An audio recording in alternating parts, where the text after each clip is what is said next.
Good Maundy Thursday. What? I shouldn't say happy? Oh, because it leads to Good Friday, which then leads to Easter Sunday, which some people are not happy. Okay. But isn't Easter Sunday supposed to be a celebration and happiness? Oh. Maundy Thursday. What is it?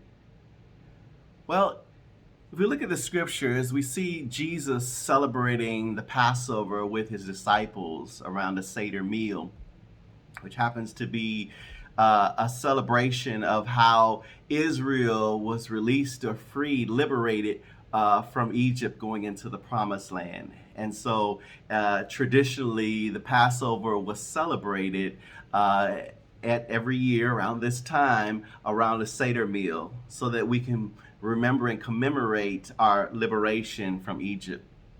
Well, at the same time, Jesus was also making a declaration in which he was going to liberate us from sin for all time.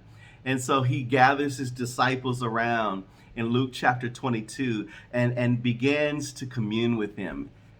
Now, in order to understand Maundy Thursday, we have to understand what Maundy means. I know it sounds like I'm saying Monday, but it's Maundy.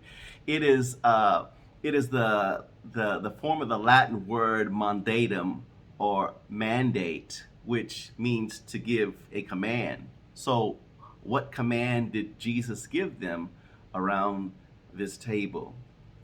Well, first, I want to tell you the reason why Jesus came. We often know the scripture found in John chapter 3, verse 16, that says, "For God so loved the world that he gave his one and only Son, that whosoever believes on him shall not perish, but have everlasting life." So, in the beginning, we see how much God loved us, loved the world, that he was willing to give his only Son. That demonstrates a real kind of love.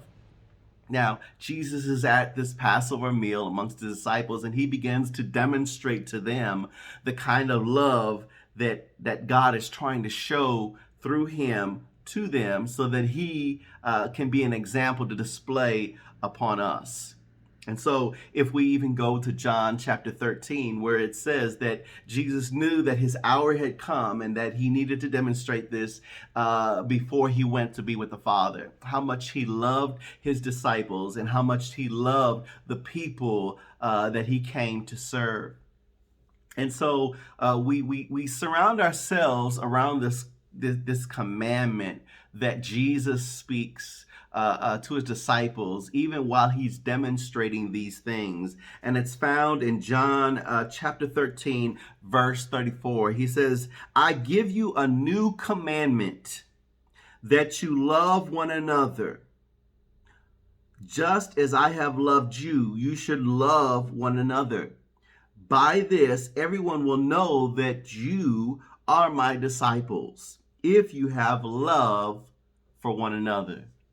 Now, that takes a whole different context because most of us may be just like Peter. What you're saying, that I don't love people, that I no, we have to understand the type of love that he's demonstrating. So first, he was sent by the Father, which was of great love. Then he gathers his disciples together, and there's no way to show more love than to gather people together and to have a meal together.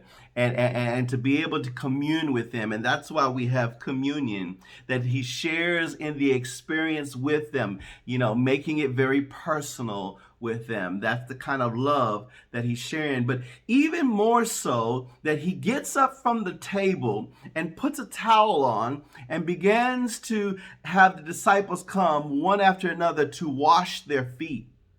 Now, that displays so much love into the place of humility. Now, I'm not talking about humiliation where you bring yourself down. He's raising up his disciples by washing their feet to show them how much love that he's willing to humble himself. Remember that he is a God, deity in form in the life of a human man.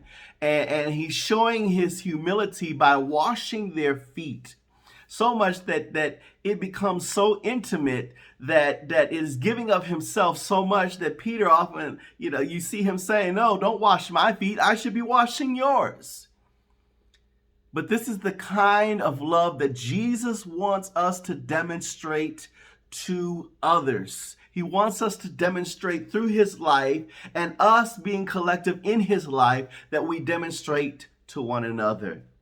Now, it goes on even further that if you look at John chapter 15, he even demonstrates it even more fuller, not just around a table, not just washing feet, but he says this in John chapter 15, verse 12. He said, "This is my commandment, that you love one another as I have loved you. No one has greater love than this, to lay down one's life for one's friends. And you are my friends." Now listen, when he talks about this, I'm sure that many probably still don't know what he's talking about.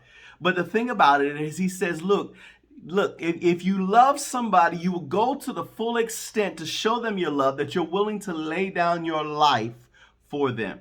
And Jesus demonstrates this very thing, that after he leaves this table, after he leaves the Seder meal, after he washes his disciples' feet, he goes to the cross at Calvary because he loved them so much. He desired them to be liberated, to be free from sin, from death, and to live a life evermore with him, where the connection that God wanted to have with us all along is that we could love one another.